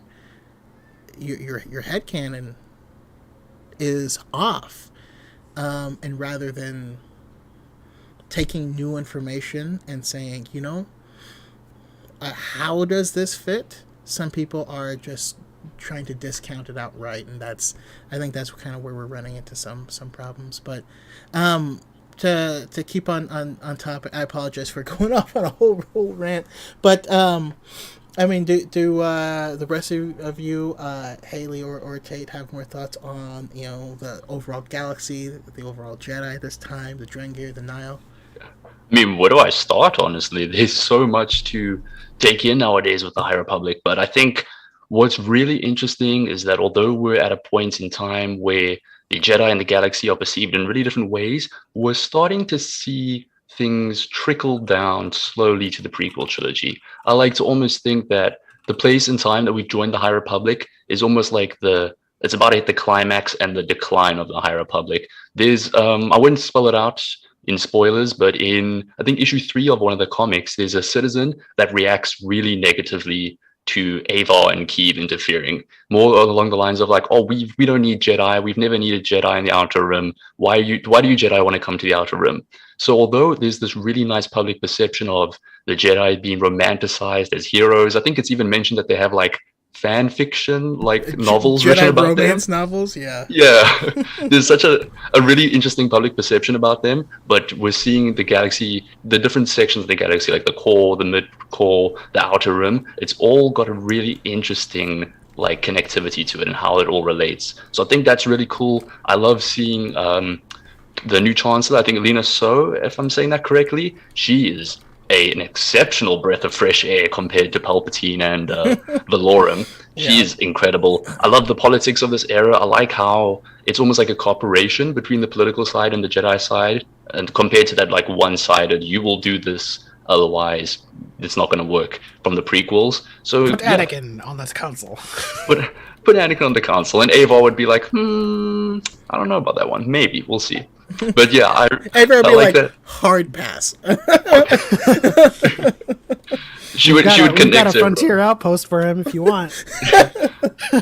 We'll send him way over there. Yeah, she would connect everyone's minds and link them all up, and they'd all think together. No, that's not going to happen. I've got 200 Jedi in my mind. They all said no. No. Yeah. I'm curious about that connection. If Anakin were part of it, and it was how, just like I feel like everyone would just be irritated. Of like, there's one person in this connection. Like, oh god, okay, stop thinking about Padme. First of all, why are you so angry? Like, can we just like down a couple notches, Anakin? Yeah. But sorry, keep going, Tate. Yeah, no, but on that topic, the Jedi of the High Republic, I remember reading the first interview that came out where they said all the Jedi perceive the Force in really unique ways, and I think that's the most interesting part. Avar, she hears the Force as a song of life and death, and she sings to it, and it sings to her. Bell sees it as like a fire, a raging fire that grows and goes down. I think Elzar sees it as a storm. But Yaga sees it as like a leaf on a grand tree that he has to climb. Like, that's beautiful. I remember reading that and I teared up. I got emotional. I'm like, wow, this is what the Jedi is supposed to be. I'm in. But like Element said, this Arthurian type of Jedi, the round table, they even have the cross-guard swords with what they got. Like, it's perfect. It's literally King Arthur stuff. I love it. I love how unique they are. I love how diverse they are. I love seeing a lot of more alien Jedi as well. I know people struggle to relate to alien Jedi, but it's Star Wars. I like seeing characters like Boyaga and Loden, and I think one of my new favorites so far has been, like I said, Vern. I love seeing characters like that. When it comes to the baddies, though, the baddies of the High Republic, the Drengir are exactly what I needed. I personally am very tired of seeing legions of people in white armor as the villains of an era. So the Drengir for me were just such a nice breath of fresh air. Again, like Goosebumps style monsters running around yelling meat, meat, meat, eat, flesh, flesh. I think that's hilarious, but also the menace that they add and the way they elaborated on in the media, the way they're portrayed, they are horrifying and scary. I'm pretty sure some of you would have read that little snippet from, I think it was Dark Legends. They had a Drengir story in there. I think like the Target exclusive version, and that story is horrifying. And it just sends chills down my spine. So knowing that, going forward into the High Republic, I am excited and terrified. And we haven't even got into the Nile, which are just Mad Max Vikings that smoke blue gas and raid ships. I think Whatever they want when they want. Whatever they want when they want. It's such a unique perspective. We've gone from these big empires and orders that we're so familiar with, and we've gone down to like 30 dudes in a ship bickering over food and who's getting the next hit of the space booth. It's really such a refreshing perspective to see. And again, the whole hierarchy, like the second I opened the book, I started jotting down. I'm like, okay, cloud strikes, tempest runners, like trying to figure it out. Part of that puzzle and that riddle of getting to know this new organization is really interesting. And the knowledge, I think it's mentioned in some of the more recent comics, like Tarkin refers to the Nile as like, oh, they're just like a group of raiders, they're just a group of raiders, but now we see them in their glory. I think it's so refreshing. And I think something Kavan Scott said in one of the interviews was, what do the Jedi fear most? What would they fear most? And something that represents pure order and unity and the light going up against a band of marauders who are just merciless brutes. I think that's a perfect matchup. That is the Godzilla versus Kong of this era. It's just too perfect. I think every single group has like such a unique perspective to it. Like we have not seen enemies in Star Wars like this before, and we haven't seen the Jedi like this before. Like one very minor thing I want to point out is like they revere their lightsabers. Like this is, they're only going to ignite it, or at least like Reith is not going to ignite it unless he has to. And I think in the prequels, like I was just listening to Dark Disciple, and it talked about Obi-Wan and Anakin running down the hallway with their lightsabers ignited. And we would not see that in this era. And I love the Jedi. I think it's what lives inside my head when I think of the Jedi, are these people who follow the Force. And Drengir and Nihil are both just, they're real problems for the Jedi to contend with, and the galaxy at large to contend with. And I think this High Republic is doing such a good job. It makes me wonder about what kind of legacy that the Nile leave behind, because you think about Enfys Nest and whether or not she's wearing Marchion Ro's helmet, and if her Cloud Riders are a namesake to the Nile in some way, shape, or form. I mean, clouds and storms. Oh, snap. But just with a more positive spin on it, I think there has to be a connection there. I don't know. Okay, that kind of blew my mind for a second. Hold up. It's like how we've reclaimed pirates from being like these band of marauders to like television shows and like kiddie entertainment. Is that what Enfys did for the Nile? I love it. That's what I'm theorizing. I love it. I just can't get past the Cloud Rider having anything to do with like the Storm Rider or the Tempest Runners, But by the way, does anyone hear? Who is it? The Doors, like Riders on the Storm. Is that playing anyone's? No, just me. I haven't listened now. Okay. I think it might be you, man. I think it's you. It's okay. I'm a weird dude.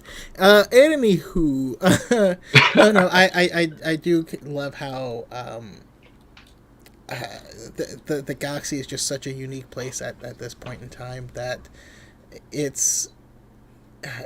Like I said, it's the frontier. It's 200 years before. This is the Wild West days, versus the Old Republic, which is like the Babylonians and like the Assyrians, like slaughtering people. You know what I mean? Like how this all fits in. Watching the Jedi do what they're supposed to do. I love how you brought that out, Haley, how there's a point where Reith has to save someone, and he thinks of how to do it, and he's like, well, an arm replacement is cheaper and more comfortable than a leg replacement, so, like, rip your arm. But he considers that. The Jedi ships that they have, first of all, they're not assigned to anyone. Anyone can hop in any. So that's a great view on how they think of possessions. But until you put your lightsaber into the mechanism, there's no guns or anything like that. It means that you have to actively make these decisions. It's just such a cool little spin on things. for these people to truly be heroes, and that's one of the things that I love. All right, so for the next part, okay, so I apologize if this is tough because I'm going to ask you guys to keep something in mind before asking you guys further questions. So when we end this podcast, I'm going to ask you how you would see the Force, because we know everyone sees it differently. But we'll give you some time to think about that. Now, we got to ask, so what is your guys' favorite book of the High Republic so far, and why? Your favorite character, and why? As well as your favorite relationship. Now, when I say relationship, doesn't have to be romantic. It could be master and apprentice. It could be friends. It could be Captain Vintian. It could be whatever.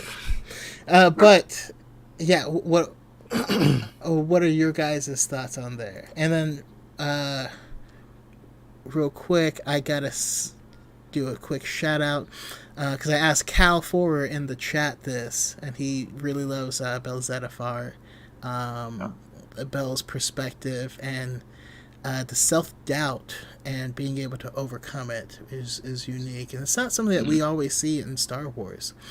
And then for relationship, he said the dynamic between Avar Kriss and Elzar Mann. I love seeing the two Jedi be so close and connected, but keeping it within the code and supporting each other. So I thought that was really cool. Then I asked the same thing to Aria L. She said she also loves Avar and Elzar. And Stellan. I wouldn't even think about Stellan Geos, but I love Stellan. But also the relationship between Orla and Comac is as well. I almost, when you sent the guide, I almost thought it was going to be Orla and Comac for me.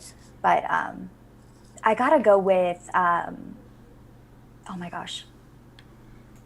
Why am I not seeing my notes? Sorry.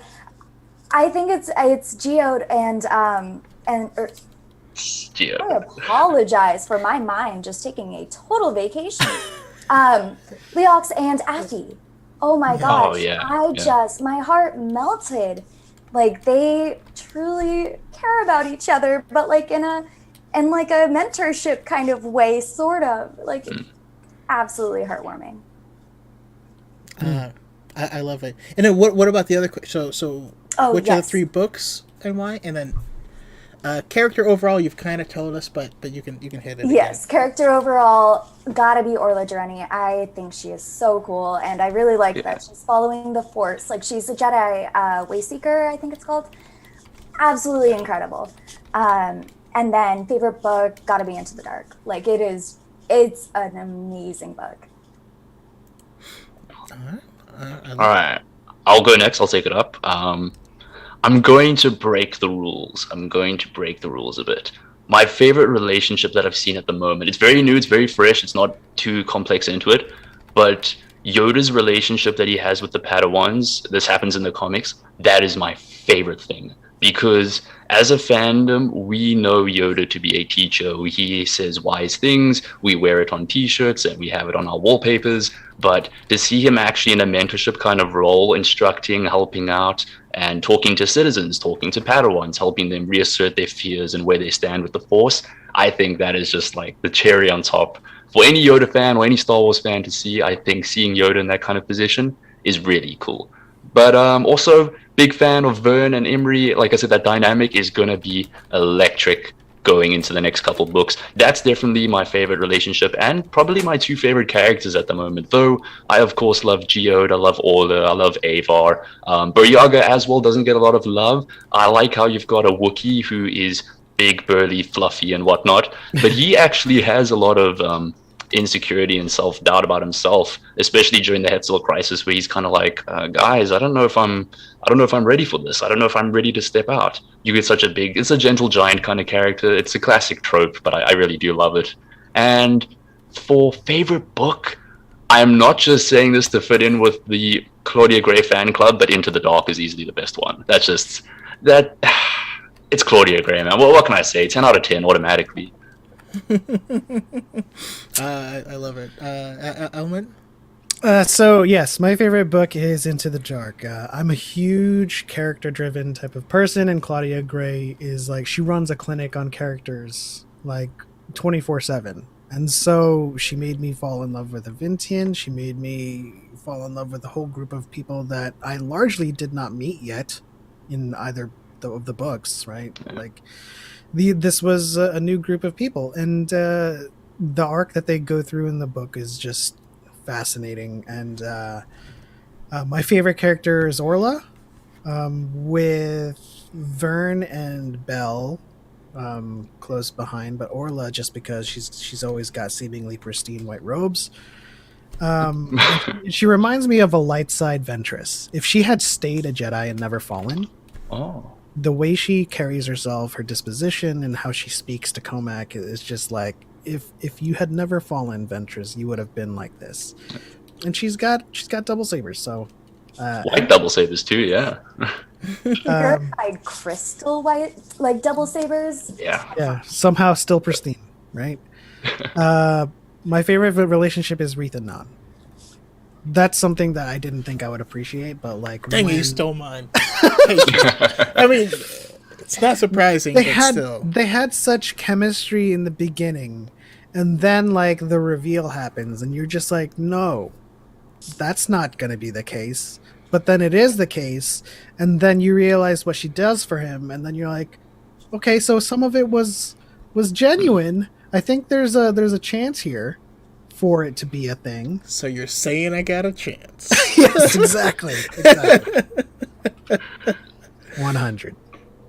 Cal4 in the chat also says, "Can we get some Des Ryden love?" Absolutely. Yeah, and whew. The brotherhood between him and Reeth, incredible.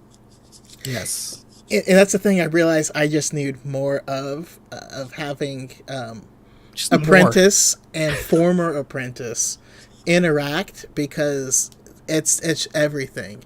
You know, having Qui-Gon interact with Rail, and stuff like that, where they have this. So they're truly like brothers, you know, in the sense of the Jedi.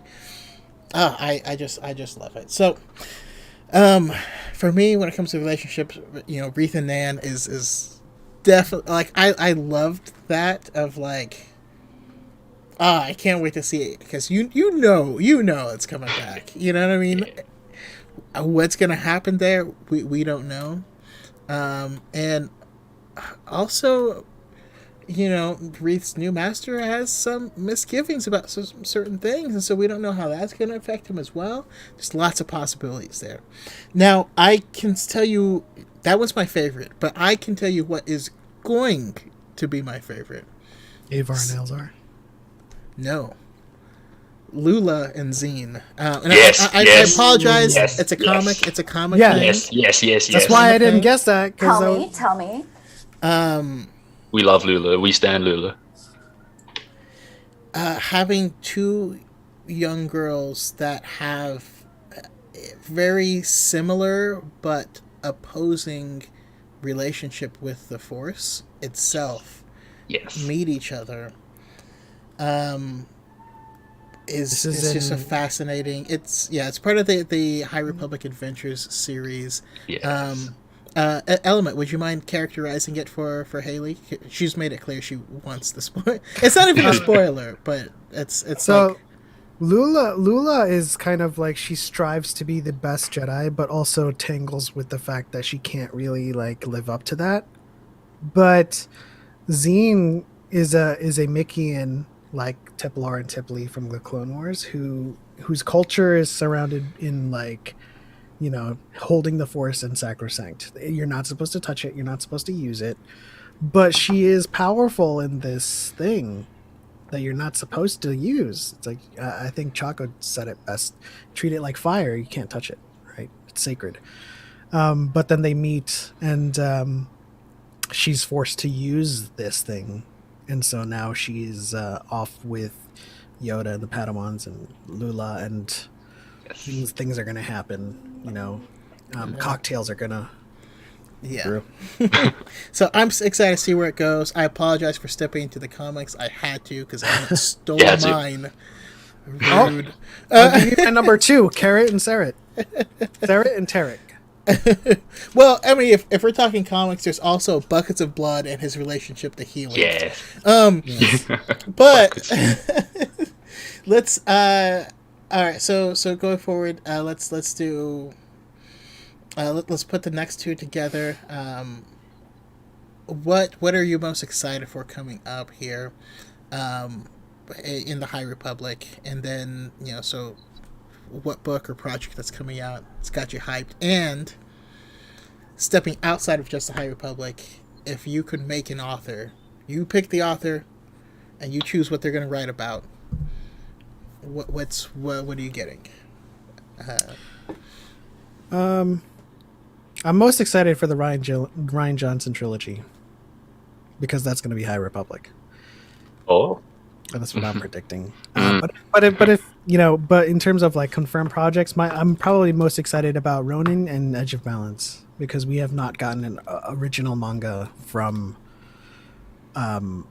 Star Wars. It's always been a manga that's adapted from a current book, and so Edge of Balance is going to be an original manga, and Ronin is going to be based on an anime in Visions. So I think Ronin is going to be in the High Republic era because of aesthetics of High Republic seemingly being feudal Japan oriented. I'm assuming it's one of the frontier worlds, right? I'd be shocked if it wasn't. All right, now you're going to be able to grab a writer and force them to write a Star Wars book. Who are you grabbing and what are they writing?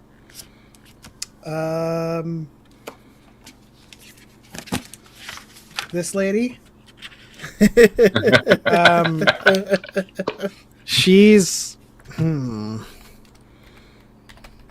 I don't want to steal your answer because I know it's going to be has something to do with that. No, so. That's fine. That's fine. You do you. I do have a pocket one of those, just in case. Well, you know what? I'll give it to you. I highly doubt we're gonna cross over on this one, but I would love a Claudia Gray book on Orla Jareni and being a Wayseeker and her journey, discovering her connection to the Force and reconciling with her ability to accept her instincts and just her arc coming full circle through being a Wayseeker, because it's a new thing that we don't know. Like, it was introduced to us. You can take the Barish, or you could be a Wayseeker, and like we don't know what that is about. And then we're starting to like theorycraft: is Ahsoka a Jedi now in the Mandalorian, but she's a Wayseeker? Is this like the idea that she's pursuing? So yeah, Orla Jareni, the Wayseeker. The book would be called The Wayseeker. Ooh, it's got a good ring to it. Yeah. This is the way. This is the Wayseeker. This is the Wayseeker. Yeah. Yeah. Okay, I'm gonna throw my hat in the ring. Things I'm most excited for coming up. I don't hear a lot of buzz about this character, and it makes me upset. I can't sleep at night because of this. But Ty Yorick is going to be the best character in the High Republic. I will put credits on the table right now. Monster at Temple Peak, I am stupid excited for because it's a Ty Yorick book and Kavan Scott's writing it, and he's even plugged in a Jackson type alien, so that's already going to be a win for me. The way that Ty is described as a Witcher Jedi, as if a Witcher would be Jedi, I'm like, cool, you got me. That's the first thing that I latched onto with Ty. That was awesome. Yeah, I'm like, okay, cool, perfect. That's all I need. And Purple Saber Gang, perfect. That's a win for me already. Also really excited, like Edmund said, for Edge of Balance. Lily looks like such a great character, and I really want to see the aesthetic that they go for. Really excited for, I think, Race to Crash Point Tower as well, because that has Lula in it, and I'm a big fan of Lula, and I think his name is Jam Tamaran or something like that. He's a member of Yellow Saber Gang, so I mean, I've got to represent there, so I got to get on that. And also, again, breaking the rules, going to comic side, I don't know if any of you have seen the cover for High Republic issue 7. I think Element, you spoke about it, but on the cover there is a Well, should I say it? Should I even? Is someone riding a Rancor on the cover? Is that? That's issue 6. Issue 7's cover came out for June, and on the cover for issue 7 is a red lightsaber. And I saw that and I went, boom. I'm like, okay. I didn't see that yet. Deer in the headlights moment. I'm like, are they doing it already? What is going on? So I want to see what's up with that. I have a running joke with my friend that I'm waiting for the point in the High Republic where Tenebris and Plagueis walk onto stage and they go, hello, I'm Tenebris and Plagueis, and we are the Sith in hiding. So I really want to see what's up with Red Sabers in the High Republic. Maybe that'll tie into Orla in some way. Who knows? But yeah, go ahead. I'm mostly hoping that Tenebris is going to be either the master or the Padawan or apprentice chosen by whoever is in the Acolyte. But I would love that. As long as he's still a Bith, I'll be fine. I want to see my Bith Sith. Okay. So I'm looking at this cover. It is a close up of Keith Trennis, and she's clashing with a red lightsaber. Is that the one you're talking about? That's the one, yeah. What's your thoughts, man? Do they have Witcher Sith? That would be cool. Not Sith, but like, sellsword Darksiders that use red lightsabers. I don't know. I don't know. They're not gonna do the Sith this early. I doubt it. Yeah. My first thought was, is this anything to do with Loden? Because if it is, panic. Oh. Don't do that to me. All right. I had to. Would he be that quick to bleed his saber though, or is he given a red one just for like theatrics? But before going too deep into anything, it's my bad. No, you're fine. I can't wait though. I just pulled it up myself and yeah, get to see some more red lightsaber. And the interesting part is because we do know that they have existed here before. Yeah. I mean, we have Orla is not the first person to also have a white lightsaber, which is all of a sudden the name is escaping me. But someone else Jorah, I think. Yeah. Purified a red pole saber. So I don't know. We'll see. Yeah. But yeah, back before we go down the rabbit hole, if I could choose any author to come in, Daniel Jose Oda agreed with me on this one. I would sit Delilah Dawson down and I would say, Delilah, you did a really good job with Phasma. I like seeing you do villains. I really need you to do a Martian Robook. I want to see how you approach the character. My god, you just broke my brain. That was a curveball right there. Oh no, that's the greatest thing I've ever heard. I want to see how she does it. She did such a good job with Phasma and Black Spire, I think that's the second one. Yeah. With the way she had the villain, but then she also had like a Vi Moradi character on the side. I need to see that with Martian. More of the Tempest Runners, more of the Strikes, the Clouds, and then you can throw a Jedi in just for fun. Wow.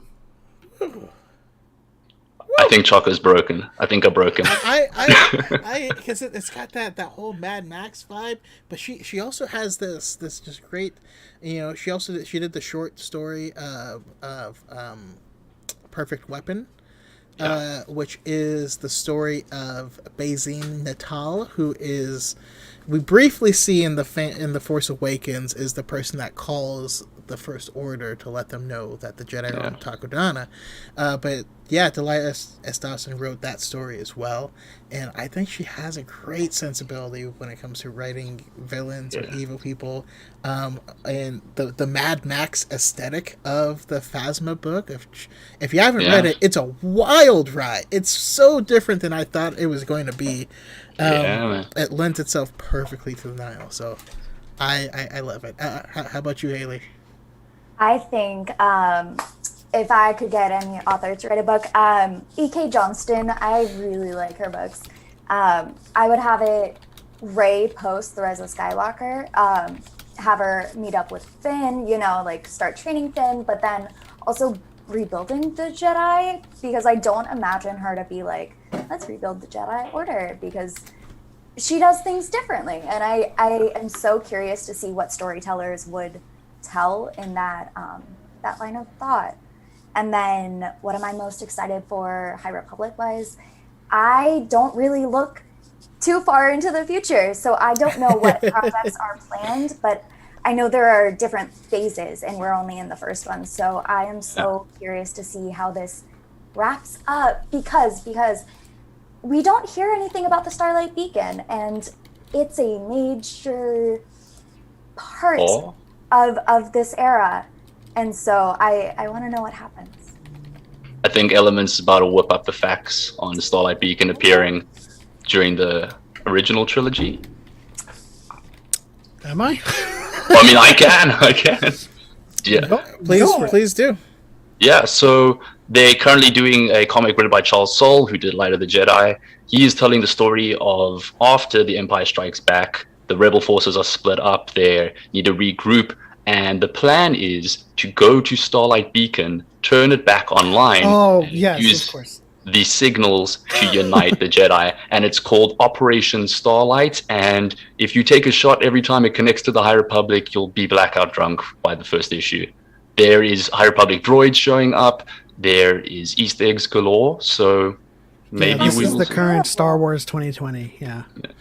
I was like, does it show up? But yeah, they do mention it in the Oh my god, I'm such an idiot. What?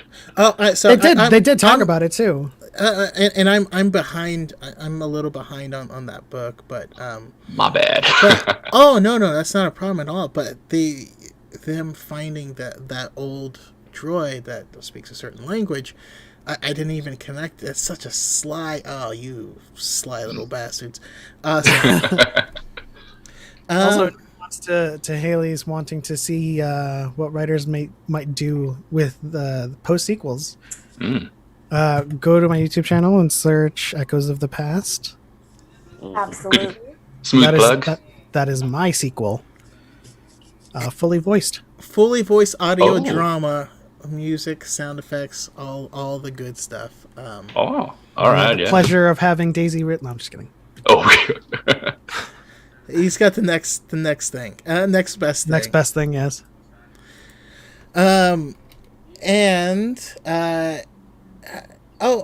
Did you say what you were most excited for, Haley? So I don't really know what is coming up. So I'm just excited to see how this era, because it seems like they're going to have a good summation or good way to wrap this up from what I have heard. So I'm so interested to see how the story progresses and then ends, because this era is so very cool. Awesome. I love it. Okay, man, this has been a great conversation. I'm gonna need to have you guys back when we officially get into the next era or of the High Republic or something like that. But whew. For me, the thing I'm most excited for is, and I've said a bunch of times, it's the Acolyte. We need more dark side stuff that happens at the tail end of the High Republic. So I need to see if this is going to be the backdoor pilot into a Plagueis origin story or something like that. I'm excited because it's going to be a. Do we know if it's going to be a series or a film? Was that specifically stated? It's a series. Yeah. Okay. That's what I was thinking, but my mind was blanking on me.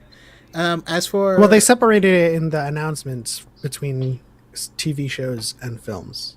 Okay. Yeah. I might have totally misunderstood your question. Are you talking in all of Star Wars excited? Or just High Republic? Well, in all of it. What else? Is there anything else you got? I also got Visions. I am so excited for Visions because we also have no idea what it's going to be, and I'm so excited to see what it comes out to.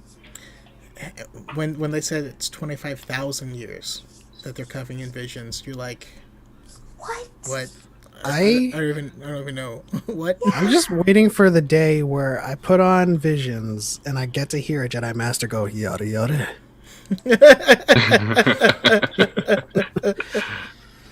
So excited.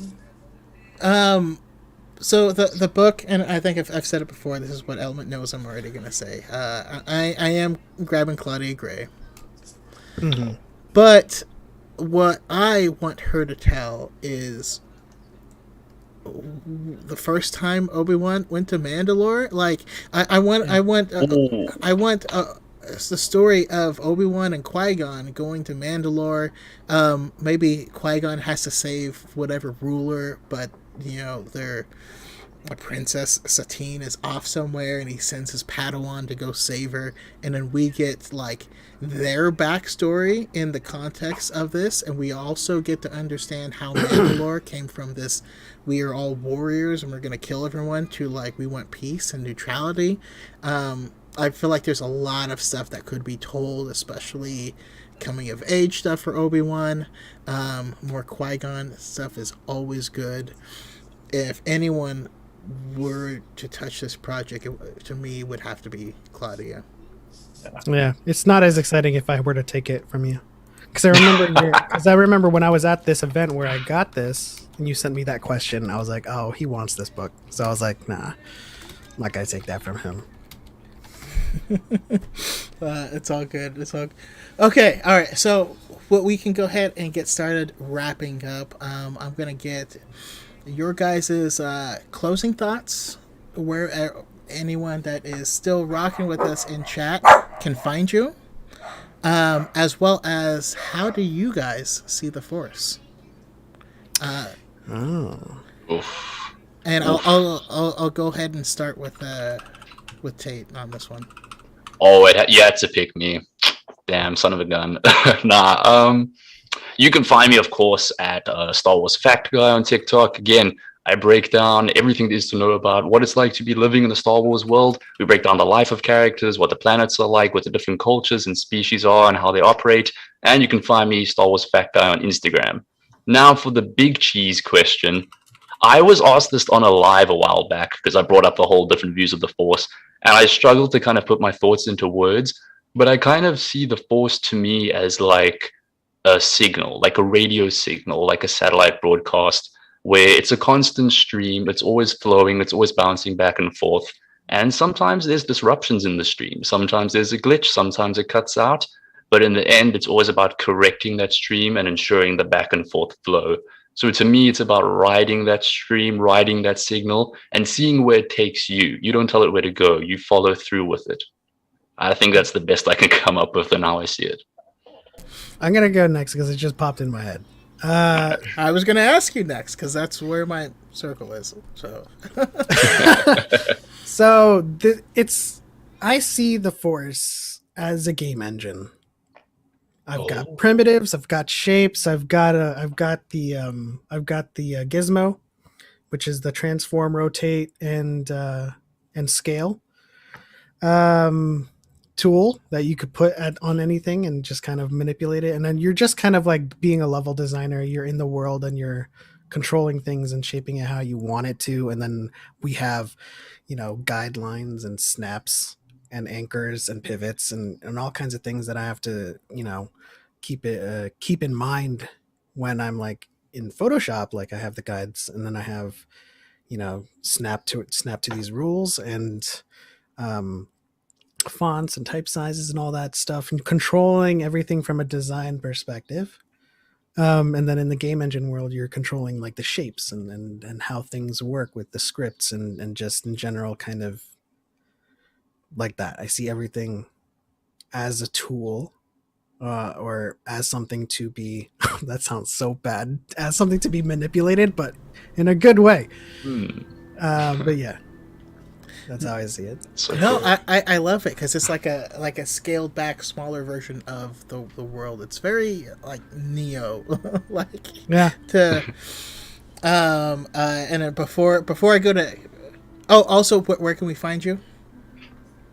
On TikTok _element7_, youtube.com/element7, the number 7, letter S, element X style on Instagram. And you can find me in here if you look hard enough.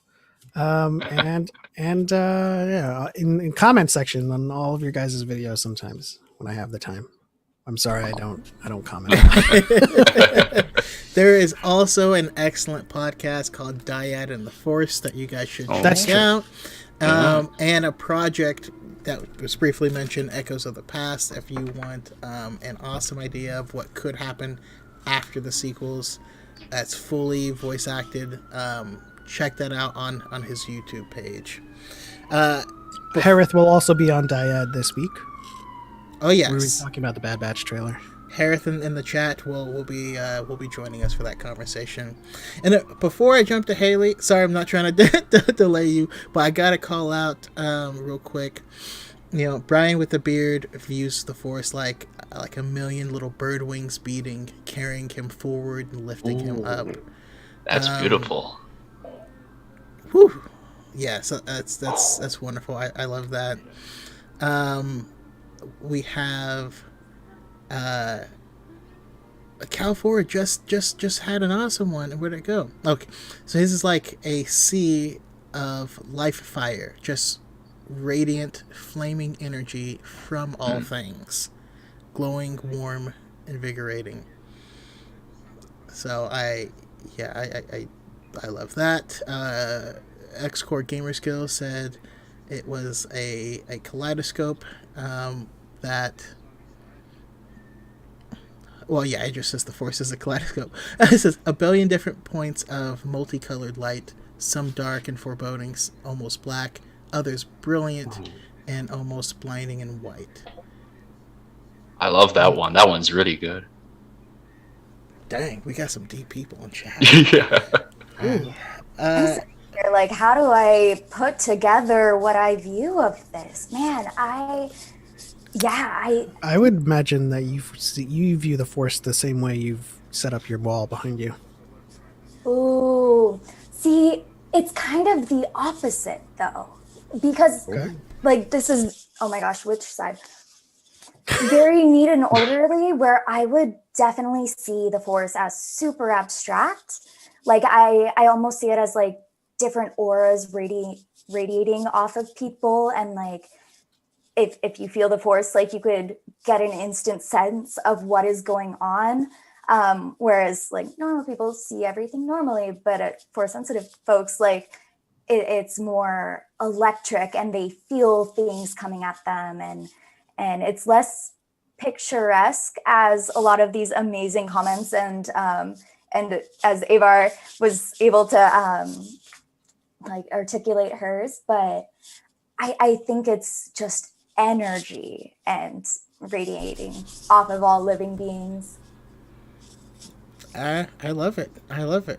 I was waiting for Element to do a Yoda impression. I'd say it's energy. I can tell he was thinking of it. I can't always be predictable. It's energy. It surrounds us. There it is. There it is. Also, where can we find you? Oh, yes. I am Corellia Coffee Works on TikTok, and that is about it. Awesome. So it's gonna be hard for me to follow everyone here, because I feel like mine has shifted, sort of. It's an infinite drum set. got like 1,000 toms in this directions, and then 1,000 snares, and like a whole bunch of cymbals up there. So just Dream Theater. Gotcha. Yes. No, so I do love to play music, and I am a musician, and that is, and I know Avar Chris has already did the music one, but I see it in that's a very similar way, where it's all about like the sound energy has amplitude, and it has notes, and it has progressions, and there's keys.